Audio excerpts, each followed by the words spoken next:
Well, guys, we're all really excited to see how you do. 30th of July is going to be the day where we decide who the winner of all these schools will be. You guys made it to 3 finalists. That means you're doing something right. So next week, though, I expect to see you right here on the Be Bold show so that the Be Bold viewers can actually decide and see who's really good and actually encourage you guys on as well. Up next, let's take on to the BB Diaspora.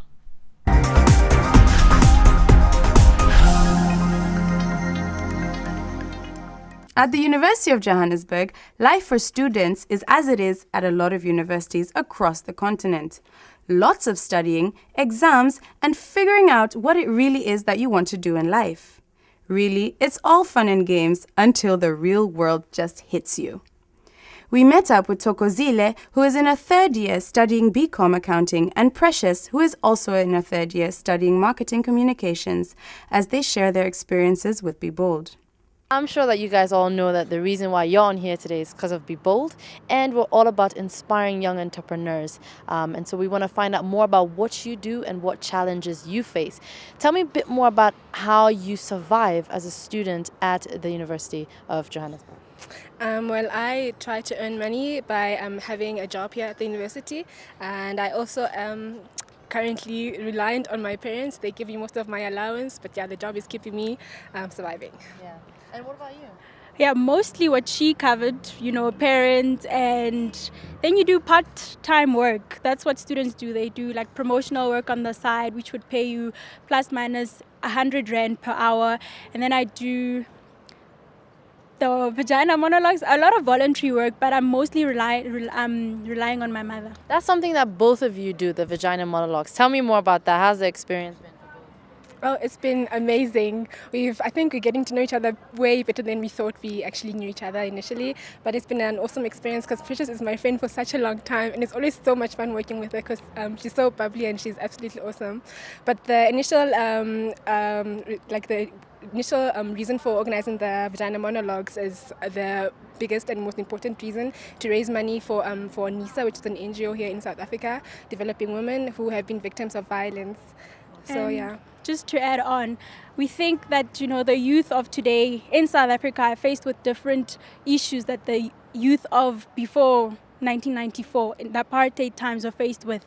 They were faced with racial issues. We faced with AIDS, violence, poverty, unemployment. So we thought it would be important for us to be part of this initiative, this part of this movement that's helping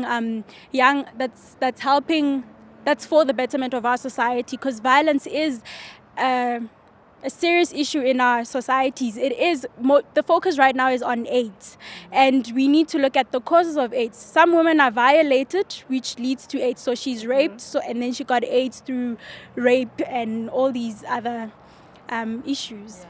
Now, Vagina Monologue. So you guys can quickly do something little for me right now. Yeah? Come on, I want to hear. I'm the actress. Okay, go ahead. Try one of the lines. One of the lines. Okay, she should do something for My Vagina is Angry. That's my favorite piece. No, I don't know the lines from that Okay, much. do one that you know the lines of. Okay, I'll do Hair.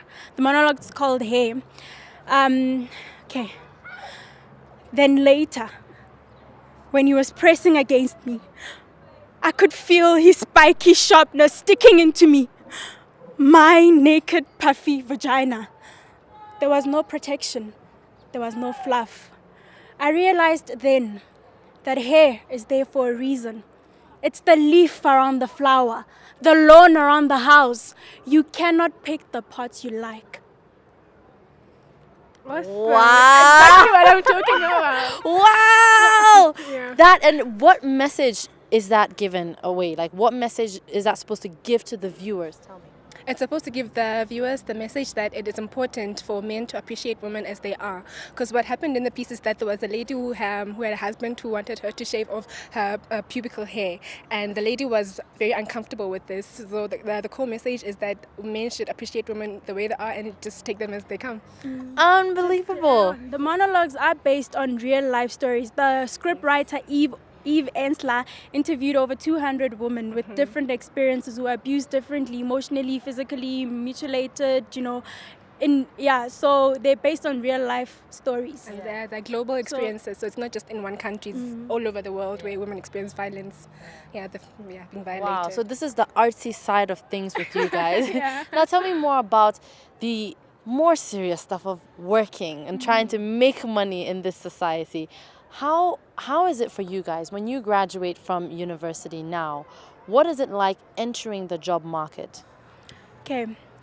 Currently in the job market, when one applies for a job or when they advertise in the classifieds in the newspapers, what they specify is they want experience. Now, what the youth does in university, what they do is focus on books and, getting that 80, and they don't couple that good academic mark with something else on the side. Because what the people in the industry want to see is, can you do stuff? Can you get work done? Do you know how to use a printer? How do you work in conflict situations?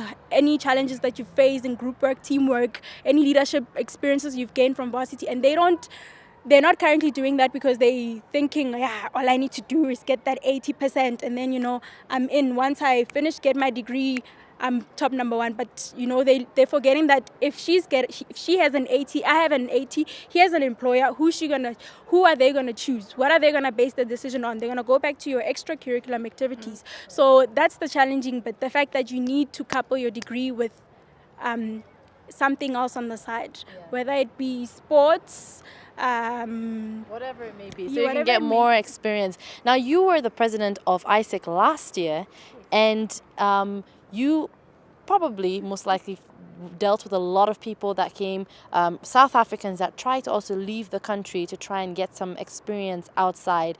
What are some of the challenges that they faced, and what kind of experiences did they bring back? Most of the people who go abroad, they are usually better off in society because they have money. Because just as it is, most people who are South Africans battle to travel, especially students. Because what ISEC offers is for young people like students to go abroad on internships while they're still studying. So as it is, just a number of people, like a handful, who are able to go abroad. And what they also face in countries that they go to is the culture shock. It's always different, and most of the time, black people in other countries are not as welcomed.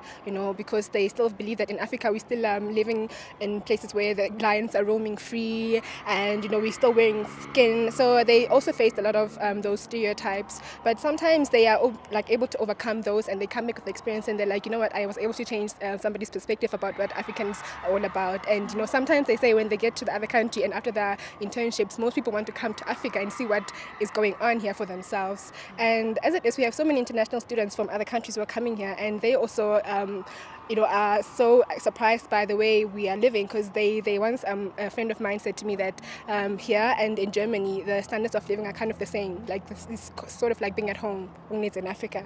And I feel like it's a really great experience that what ISEC offers, and the challenges that come with going on an internship abroad. What ISEC offers is growing as a person. It goes your personality, it goes a person's morale system. You're able to be more tolerant of other people and different cultures. Now, what advice would you want to give to people that are young and nearly entering the job market? What should they do to prepare themselves better for the world? Quick advice. So both of you can give that too. I think they should just Don't be be open. bookworms. Yeah, definitely don't study and extracurricular activities. That's what counts the most. And I think they should be very open about what to expect, because if you have a closed mindset and you're narrow-minded, then it's going to be very hard for you to adjust when you get to the working market. Because as it is, I know so many people who have been working in South Africa and are complaining of certain things, like in the working environment. There's still racism, there's still that discrimination against women. So in South Africa alone, you need to be open, let alone in a global level. So you definitely need that. And do other things, while you're studying. Go on internships abroad, go out and experience life, do the arts, do sports, participate in life, because that's, you can always benefit from that.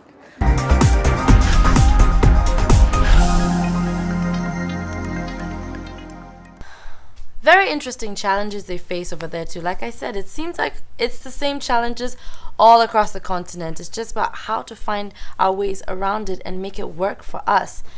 Well, that's all I have for you this evening. Thank you for watching Be Bold. I'd like to thank my sponsors, YMX, for this beautiful set, sponsoring us, Accents and Us with this beautiful furniture that I love to sit on, Kabengo for my jewelry, Headlines Hair Salon for doing my hair, my nails, Capture for all the pictures that they take of the Be Bold show for our website. Don't forget to go into our website, www.thebeboldshow.com. And of course, always tune into Bold Radio.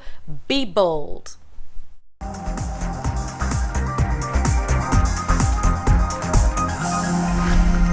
Stop paying bills. Come home and help build a nation. It's the Ghana Youth Forum. It's the Ghana Youth Forum. It's the Ghana Youth Forum. The Ghana Youth Forum. Everybody's talking about the Ghana Youth Forum. Parents dreaming about the Ghana Youth Forum. Teachers teaching about the Ghana Youth Forum. If you went to school in Ghana and you didn't like it, all they told you was, son, don't try to fight it. Sit down, obey. After all, we went through it. You can chew and pour if you put your mind to it. Wake up, wake up. It's time for transformation. You and me together, we can build a better nation. Stop paying bills. Come home and help build a nation. It's the Ghana Youth Forum. It's the Ghana Youth Forum. It's the Ghana Youth Forum. The Ghana Youth Forum. Everybody's talking about the Ghana Youth Forum. Parents dreaming about the Ghana Youth Forum. Teachers teaching about the Ghana Youth Forum. If you went to school in Ghana and you didn't like it, all they told you was, son, don't try to fight it. Sit down, obey. After all, we went through it. You can chew and pour if you put your mind to it. Wake up, wake up. It's time for transformation. You and me together, we can build a better nation.